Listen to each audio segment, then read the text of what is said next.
নমস্কার বন্ধুরা, আমি আর একটা সুন্দর ব্লগ নিয়ে চলে এসেছি। আপনারা আমার পিছনে যে দেখছেন গেট, এটা হচ্ছে গজানন বাবা আশ্রম ওমকারেশ্বর। এটা হচ্ছে ঠিক মামলেশ্বর মন্দিরের ঠিক কাছে। এখান থেকে 300-350 মিটার হচ্ছে মামলেশ্বর মন্দির জ্যোতির্লিঙ্গ। তো আপনাদেরকে এই আশ্রমের সম্পূর্ণ তথ্য দেব। এখানে আমরা কীভাবে এলাম এবং কী কী সমস্যার সম্মুখীন হয়েছি এখানে সব কিছু ইনফরমেশান আপনাদেরকে দেব।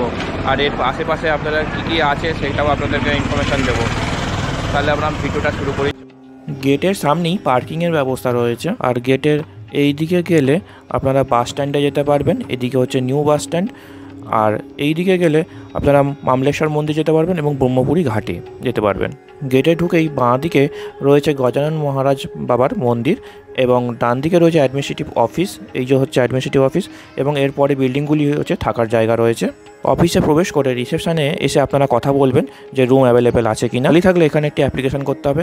এখানে পেন এবং কার্ডবোর্ড রাখা রয়েছে, আপনারা অ্যাপ্লিকেশনটা নিজে হাতে ফিল আপ করে জমা করবেন। বেলা 10টার সময় অ্যাডমিনিস্ট্রেটিভ অফিস খোলা হয়। এই হচ্ছে রুম রেন্ট, বর্তমানে এই রুম রেন্টগুলি চলছে। এরপরে এই ফর্মটি ফিল আপ করতে হবে। এখানে নাম, অ্যাড্রেস, কন্ট্যাক্ট নাম্বার, কজন মেল কজন ফিমেল, টোটাল নাম্বার, কজন চাইল্ড আছে, তাদের নাম, এজ, রিলেশনশিপ এবং সই করে জমা করতে হবে। রুমে যে চাবি দেওয়া হবে তাতে রুমের বিল্ডিং নাম্বার এবং কক্ষ নাম্বার লেখা থাকবে। আপনারা দেখছেন এখন গ্রাউন্ড ফ্লোরের রুমগুলি। আমরা উপরের ফ্লোরে পেয়েছি, ফার্স্ট ফ্লোরে পেয়েছি। তো ফার্স্ট ফ্লোরে গিয়ে আপনাদের দেখাচ্ছি আমাদের রুমটা। আমার ভিডিওটা সম্পূর্ণ আপনারা দেখবেন, এতে আপনারা অনেক কিছু ইনফরমেশন পাবেন। ওমকারেশ্বরে ঘুরতে এসে কোথায় থাকবেন এটা একটা বিরাট বড় প্রশ্ন। ওমকারেশ্বরে ভালো রুম খুঁজতে গেলে 2,500 থেকে 3,000-এর নিচে আপনি ভালো রুম পাবেন না। আর যেগুলো 500-600 টাকার রুম সেগুলোতে মোটামুটি স্ট্যান্ডার্ড, মোটামুটি আপনি থাকতে পারবেন এক রাত্রির জন্য। বলছি আমার দেখা গজানন বাবার আশ্রম হলো সব থেকে বেস্ট। এতটা পরিষ্কার পরিচ্ছন্ন আপনারা হোটেলেও পাবেন না। আমাদের রুমে 4টে সিঙ্গেল সাইজের বেড রয়েছে। রুমের মধ্যে বেসিক জিনিসগুলো সবই রয়েছে। এই রুমটির ভাড়া 750 টাকা করে নিয়েছে আমাদের কাছ থেকে। এই রুমটি দেখুন, আপনারা যদি বাইরে নিতে চান অবশ্যই এটা 1215 থেকে 1500 টাকার উপর ভাড়া বলবে। রুমেতে জামা কাপড় রাখার জন্য কাভার রয়েছে, মিরর রয়েছে, একটি কুলারও রয়েছে, সাথে জল খাওয়ার জন্য জগ ও গ্লাস দেওয়া রয়েছে। আর বেডগুলোও কিন্তু খুব পরিষ্কার পরিচ্ছন্ন, খুবই ভালো জায়গা। প্রত্যেকটা বেডের সাথেই একটি করে কম্বল ও বালিশ দেওয়া রয়েছে।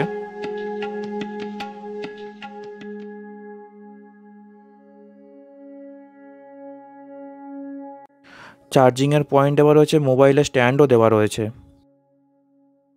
এখানে ইনস্ট্রাকশন লেখা রয়েছে এবং কন্ট্যাক্ট নাম্বার।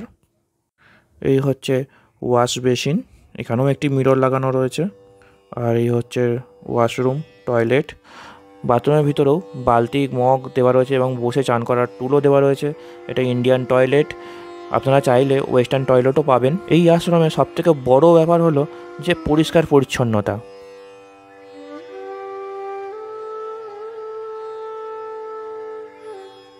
ঘরের বাইরেই প্রত্যেকটা ফ্লোরেতেই জলের ব্যবস্থা রয়েছে, পানীয় জলের এবং গরম জলেরও ব্যবস্থা রয়েছে। এই যে পানীয় জল রয়েছে, ভোরবেলা 5টা থেকে 8:30 পর্যন্ত এখানে গরম জল আসে এই ট্যাপটা দিয়ে। আর এইখানে হচ্ছে ড্রিঙ্কিং ওয়াটার, ঠান্ডা ওয়াটার এখানে একদম। আমার হাতে এই রুমের কুপনটি রয়েছে। কাউন্টারে যদি এই রুমের এটা দেখান তবে আপনাকে ওখানে খাবারের জন্য কুপন দেবে। সেটা আপনার যে খাবারের যে রেট থাকবে সেগুলো দুপুরবেলা লাঞ্চ কিংবা ডিনার কিংবা ব্রেকফাস্টের জন্য। অথবা আপনারা এই চাবিটি দেখাতে পারেন, রুমের এই চাবিটি দেখালে আর নাম বললে তাহলেও আপনাকে কুপন করে দেবে ওরা। তো খাওয়ার সময় অবশ্যই মনে রাখবেন, হয় চাবি আর নয় এই রুমের যে স্লিপ রয়েছে সেটা নিয়ে যেতে হবে আপনাদের সাথে। এখানে ডিনারে 60 টাকা করে নেওয়া হয়ে থাকে। আর এই যে টোকেনটা দেখছেন এটা হচ্ছে জমা নিয়ে নেবে। আপনারা দেখছেন এইটা হচ্ছে খেতে যাওয়ার লাইন, ডিনারের লাইন। এটা রাত্রিবেলা আমরা এখন এসেছি 9:30 দেখুন ডিনারের লাইন পড়েছে। এটা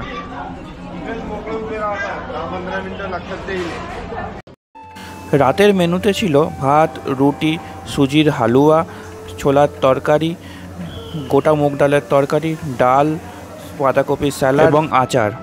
এই হল ঘরে একসঙ্গে অনেকে বসে খেতে পারবেন, প্রায় 200 থেকে 300 জন লোক একসাথে বসে খেতে পারবেন। পরের দিন সকালে আমরা ব্রেকফাস্ট করব। ব্রেকফাস্ট করতে যাওয়ার আগে একবার গজানন বাবা মন্দির আশ্রমে আমরা দর্শন করে নিলাম। এখানে এলে আপনাদের খুবই ভালো লাগবে, কারণ শান্ত নিরিবিলি পরিবেশ, চারিদিকে গাছপালা এবং সবথেকে বড় জিনিস হলো পরিষ্কার পরিচ্ছন্নতা বজায় রাখা। আপনি এখানে এক রাত্রি থাকলেই দেখতে পাবেন কেউ না কেউ ঝাড়ু হাতে নিয়ে সবসময় দাঁড়িয়েই রয়েছে। এই কাউন্টার থেকেই আপনাদের প্রসাদের জন্য কুপন নিতে হবে।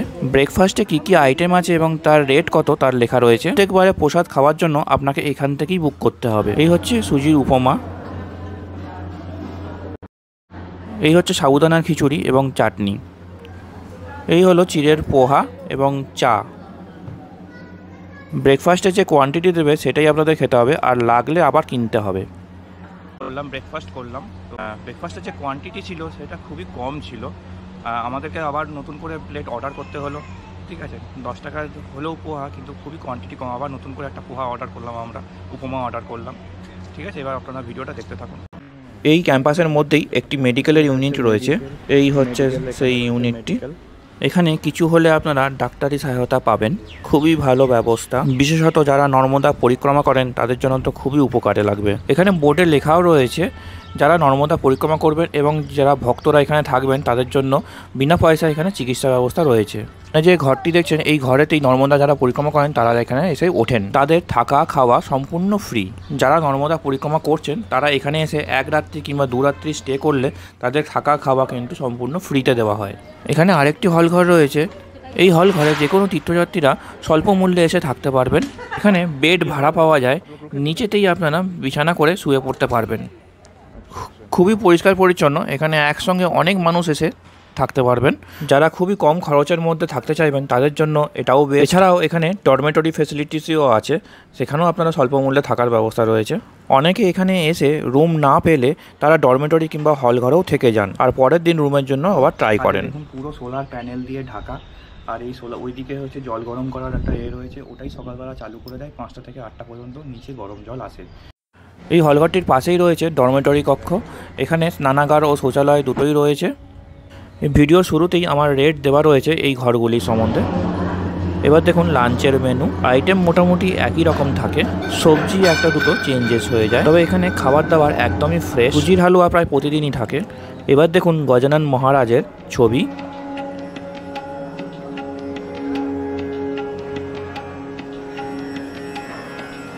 খাবার খেয়ে এখানে প্লেট গ্লাস বাটি একটি নির্দিষ্ট জায়গায় রেখে দিতে হবে, আর এই হাত ধোয়ার জন্য জায়গা, আর এইখান থেকে খাবার দেওয়া হয়। আপনাকে এখানে কুপন দেখিয়ে এখান থেকে খাবার নিতে হবে। এখানে কিন্তু নির্দিষ্ট সময় আপনাদেরকে খাবার জন্য আসতে হবে। আমরা এখানে 3 দিন ছিলাম, আর 3 দিনের ভোগ প্রসাদ খেলাম, খুবই ভালো লাগলো আমাদের। খাবার দাবার কিন্তু খুব ভালো, আপনি আনলিমিটেড খেতে পারবেন। 60 টাকা করে পার মিল নিয়েছে, প্রত্যেকের জন্য 60 টাকা করে নিয়েছে। খুব নিট অ্যান্ড ক্লিন, পরিষ্কার পরিচ্ছন্ন, এবং আপনি যতটা খুশি আপনি আপনার মতো করে খেতে পারবেন, নষ্ট না করলেই হলো। যেহেতু এটা প্রসাদ, নষ্ট করবেন না, বাকি সবই ভালো। আর বুফে সিস্টেম রয়েছে, তবে এখানে একটা জিনিস কি, পেঁয়াজ রসুনের কিন্তু ব্যবহার হয়। অন্নভোগ খাওয়ার ঘরের পাশেই এই বিল্ডিংটি রয়েছে, এখানেও আমরা ঢুকলাম। দেখুন কত সুন্দর করে সব সাজানো গোছানো রয়েছে, রুমের ডিরেকশানগুলোও লেখা রয়েছে কোন দিকে কোন রুম রয়েছে। এখানে কিন্তু অনেক ধরনের রুম রয়েছে, এসি রুমও রয়েছে এখানে। রুম যদি খালি থাকে তাহলে আপনারা চয়েস করে নিতে পারবেন। আর প্রত্যেকটা ফ্লোরেই কিন্তু পানীয় জলের ব্যবস্থা রয়েছে। আর এই বিল্ডিংয়ে একদম সামনেই রয়েছে শ্রী গজানন মহারাজের। এই আশ্রমে থাকতে গেলে এই আশ্রমে কিছু নিয়মবিধি মেনে চলতে হবে। এখানে সকাল সন্ধে আরতি হয়, আপনারা এখানে এসে আরতিও দেখতে পারবেন। এখানে অনেক সময় সাধু সন্তরাও আসেন, তাদেরও আপনারা দর্শন পাবেন। গজানন বাবার যে কোনো আশ্রমে কিন্তু অনলাইনে বুকিং হয় না, তো এখানে অ্যাডভান্স বুকিংয়ের কোনো ব্যাপার নেই। আপনারা কিন্তু প্রতারণায় পা দেবেন না, কারণ অনলাইন কিংবা অ্যাডভান্স বুকিংয়ের কোনো ব্যাপার নেই। সেবাশ্রম আছে, আশ্রম আছে, সব জায়গাতেই কিন্তু অফলাইনে ওখানে গিয়ে স্পটে গিয়ে বুকিং করতে হয়। আর বুকিংয়ের আমি সমস্ত প্রসেস আপনাদেরকে আমি বলবো। বুকিংয়ের জন্য সবার প্রথম আপনাকে এই যে গেট রয়েছে, গেটটা দিয়ে ঢুকতে হবে। এই দেখুন এখানে গেট রয়েছে, এই গেটটা দিয়ে তারপর এই গেটে ঢুকেই ডান দিকে আসতে হবে। এই যে লোকগুলো দাঁড়িয়ে রয়েছে সাদা পোশাক পরে, ওইখানে হচ্ছে বুকিং কাউন্টার। আপনারা চেষ্টা করবেন সকালবেলা 9টা কিংবা 10টার মধ্যে অতি অবশ্যই ঢুকে যাওয়ার চেষ্টা করবেন। ইন্দোর কিংবা উজ্জয়িন থেকে আপনি যদি স্টে করেন, এখানে আসার জন্য প্রচুর বাস রয়েছে।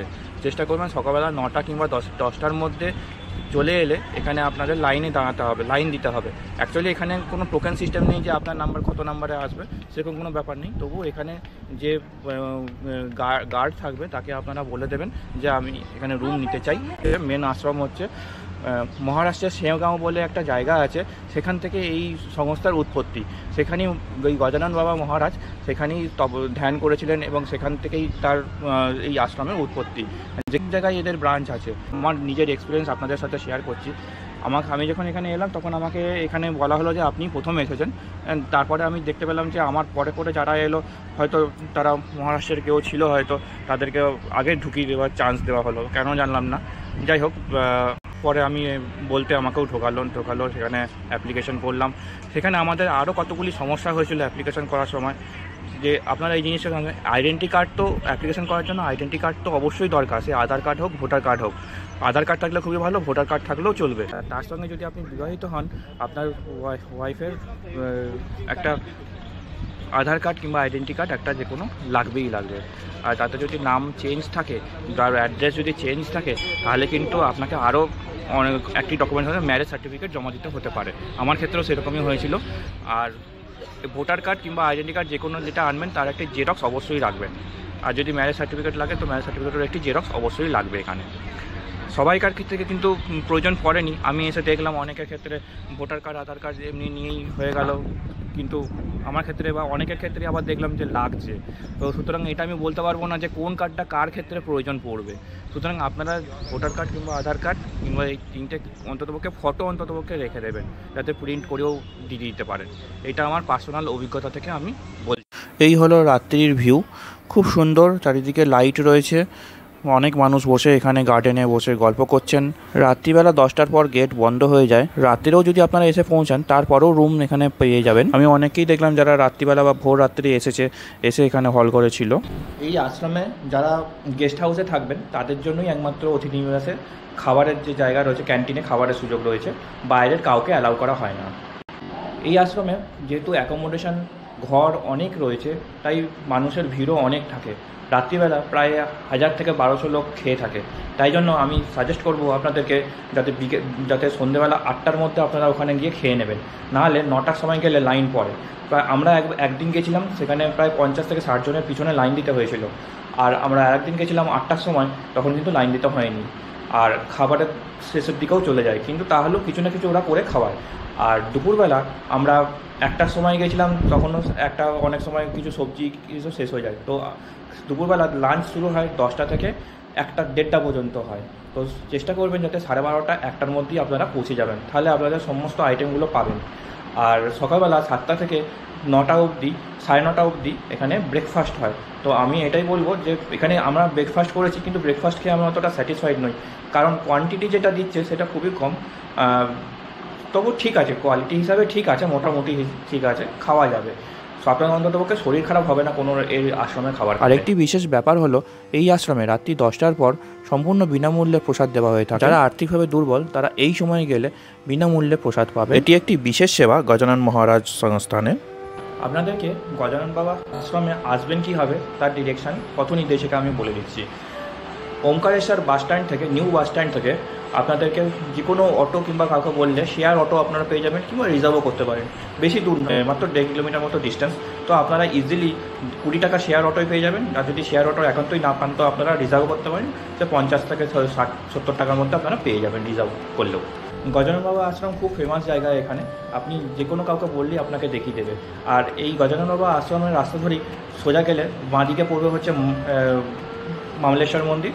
আর মামলেশ্বর মন্দিরে না ঢুকে গজানন বাবা আশ্রম থেকে সোজা চলে গেলে ঘাট নদীর, নর্মদা নদীর একটি ঘাট পড়বে, সেখানেও আপনারা যেতে পারেন, সেখানেও চান করার সুব্যবস্থা রয়েছে। আমার ভিডিওটা ভালো লাগলে লাইক, শেয়ার, সাবস্ক্রাইব, কমেন্ট অবশ্যই করবেন। আশা করি আপনাদের সম্পূর্ণ তথ্য দিয়ে সাহায্য করতে পারবেন। আমার চ্যানেলে আপনারা ওমকারেশ্বর এবং উজ্জয়িন ঘোরার ভিডিও পেয়ে যাবেন, চাইলে আপনারা দেখতে পারেন।